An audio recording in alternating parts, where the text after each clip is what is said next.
You're climbing a flight of stairs and your heart does this thing. Just a little extra effort, a little more than it should. Not pain, not like a medical event, just your body working harder than the task actually requires. You're not out of shape. You know you're not out of shape. So you file it away and you keep moving. But some part of you is keeping a running list. The stairs, the afternoon wall, the 8 hours of sleep that don't actually feel like 8 hours of sleep. Here's what people don't talk about often enough. That list has a nutrient profile. There are specific things your cells are likely missing, things that have nothing to do with your age or your discipline or how hard you're trying. And when you see the research on midlife women, it stops feeling like a mystery and it starts feeling like a problem you can actually solve. That is what today's about.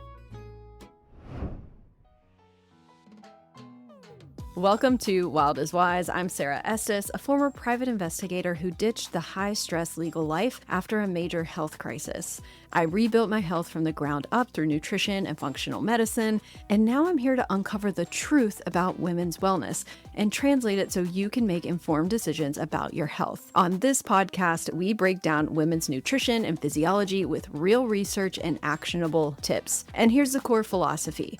What's found in nature is often exactly what our biology is wired to thrive on. We get nerdy with the science, but keep it practical for everyday life. If you're ready to understand what your body actually needs, you're in the right place. As always, this podcast is educational, not medical advice. Please talk to your healthcare provider before making any changes. Let's jump in. This episode is for women who lie awake in the middle of the night thinking, what is happening to me? Why am I working this hard just to feel mediocre? Your energy is less reliable, digestion is touchier, focus and mood feel less steady, and you're wondering if this is just getting older or if you've missed some invisible window where your body could still bounce back. I want to offer you another way to see this, a reframe, if you will. Midlife fatigue is very often about depleted nutrient reserves and changing absorptions, not a lack of willpower. Let's start with what the research actually shows. When scientists look at women in their 30s, 40s, and 50s, they see some patterns. A 2024 analysis of non-pregnant women found that iron deficiency, both with and without anemia, is still highly prevalent among women of reproductive age. Another paper reported that almost a quarter of pre- and perimenopause women had depleted iron stores compared with only about 2% of men. In simple terms, women are much more likely than men to be running low on iron, largely because of the years of monthly blood loss and pregnancy. Iron is not just about anemia on a lab slip. Iron is how your red blood cells carry oxygen. Ferritin,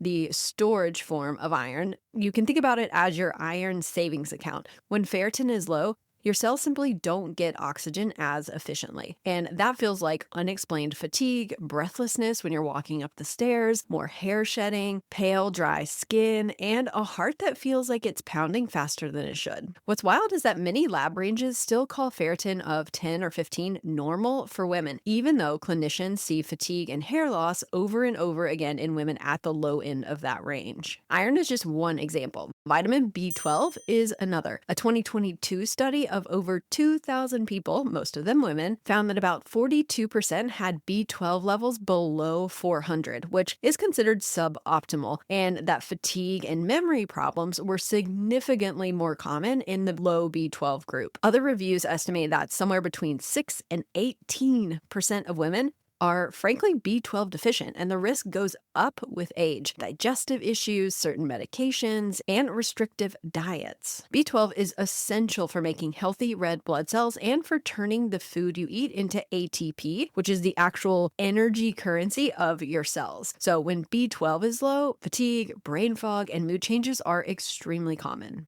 Then there's vitamin D, magnesium, folate, omega-3s, and others. An expert review in 2025 looked at 90 different studies on midlife women and found that deficiencies in nutrients like B6, B12, vitamin D, iron, omega-3 fatty acids, and even plant compounds like lycopene were linked with a higher risk of everything from cardiovascular disease and metabolic issues to depression, cognitive decline, and osteoporosis. There was another article on perimenopause fatigue, and that noted that iron deficiency, lower B12 absorption with age, and vitamin D and magnesium shortfalls can all show up as exhaustion, poor sleep, and low mood in midlife women.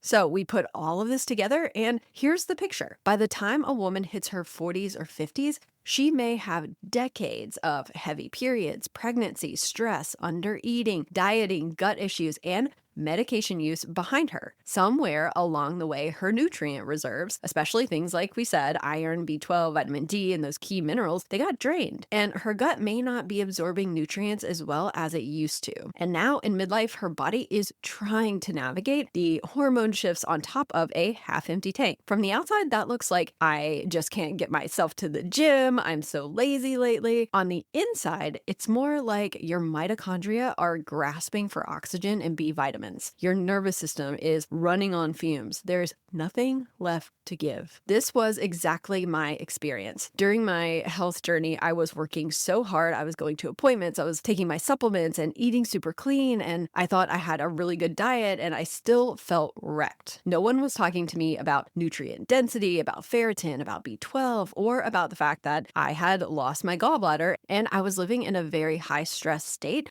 For people who have stressful jobs, if you're listening to this, you know exactly who you are. When you do that, your body is living in a state of stress constantly. And that often means that digestion and absorption might not be keeping up with your needs. My fatigue wasn't because I wasn't trying hard enough. It was because my body didn't have the raw materials that it needed to function. So in this episode, I want to shift 3 beliefs for you. First, from I'm just getting older and lazier to my cells might be underfueled. Second, from my labs are normal, so this is all in my head, to normal ranges don't always mean optimal for me. We are all different.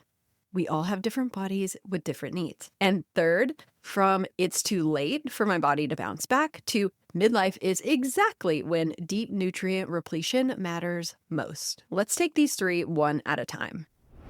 The first belief to shift is seeing fatigue as a signal, not as some character flaw. If you've had heavy periods for years or you're still bleeding heavily in perimenopause, there's a very real chance that your iron stores are low, even if no one has ever mentioned the word ferritin to you yet. Also, if you've been on acid-reducing medications, if you've had gut issues, or you're over 40, or if you follow mostly a plant-based diet, your B12 status deserves a closer look. If you live in a normal climate, if you work indoors, or you avoid the sun, vitamin D may be low. None of that means your body is broken. It means your biology is doing exactly what biology does when it doesn't have enough of certain building blocks.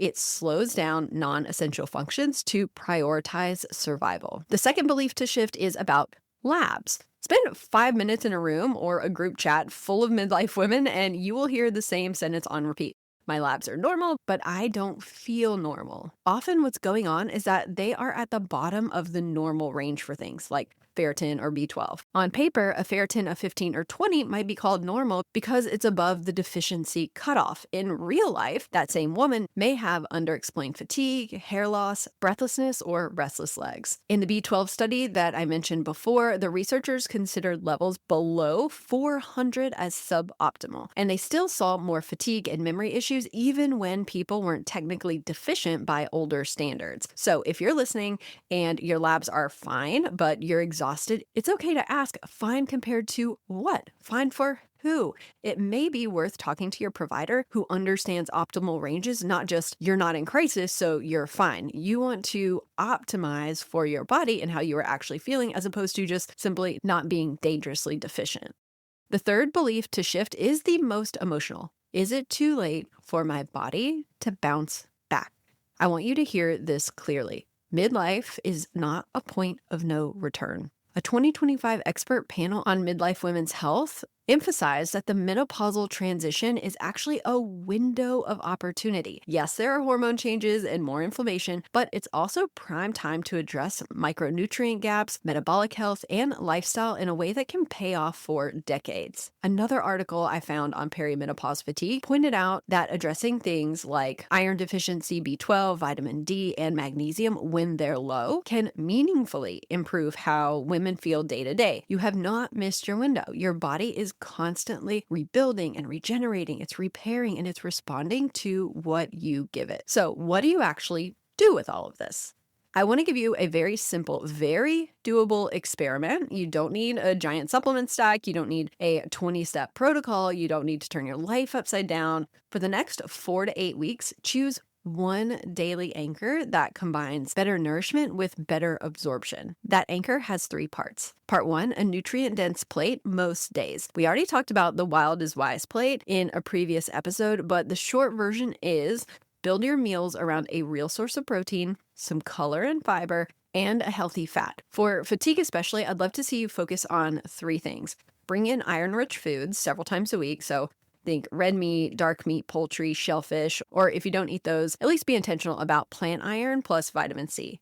The next one, include B12 sources regularly. That means animal proteins, eggs, dairy, or a thoughtfully chosen supplement if you're plant-based. And do not be afraid of foods that contain natural vitamin A and other fat-soluble nutrients like egg yolks and liver-containing dishes, if that fits within your lifestyle. Your gut is where all of this gets decided. What gets in, what doesn't, and how much you actually absorb. That could look like adding some kind of gentle collagen source daily, so a scoop in your tea or a cup of delicious bone broth, because collagen peptides have been shown in lab models to support gut barrier integrity under stress. Also, use soothing herbs when your digestion is flared, so things like slippery elm, marshmallow root, peppermint, or ginger, so your gut lining isn't constantly inflamed while you're trying to feed it better. Part 3, consider one targeted supplement conversation, not a shopping spree. This is where you talk with a practitioner about checking your iron status or your ferritin, your B12, maybe your omega-3s and vitamin D, and then have a very honest conversation about using targeted support if those are low. My goal on the show is not to tell you exactly what to take, but to help you see that if your tank is empty, no amount of motivation is going to magically create energy. Your cells need raw materials, and the best way to do that is to actually test what your nutrient levels are and then go from there with support. If you do this, if you build one nutrient-dense meal a day, gently support your gut, and begin to address real nutrient gaps with your provider, give it time. We're not talking about a 3-day detox. That is really not going to move the needle. We're talking about giving your body 8 weeks, 12 weeks, 6 months of steady, compassionate input after years of output. This is the mental shift I want you to walk away with. When you feel tired in your 40s and 50s, your first question shouldn't be, what's wrong with my discipline? It should be, what is my body missing? Is it oxygen because my ferritin's low? Is it B12 because my gut and my medications make absorption harder now? Is it vitamin D or magnesium or just plain calories because I've been under eating for years? You are not lazy. You are not weak. You are not failing at adulthood because you need a nap. You are a high-functioning woman who has spent decades giving through work, through caregiving, through stress, through periods and pregnancies, often without getting the level of nourishment and rest you actually needed all along. Midlife fatigue is often your body's way of saying, I cannot keep giving from an empty tank. I need to be refueled. You deserve more than just fine and functional. You deserve to feel like yourself again. All right, that's it for this episode of Wild is Wise. Thank you so much, as always, for listening, and I hope that this information is helpful and useful to you in your day-to-day life.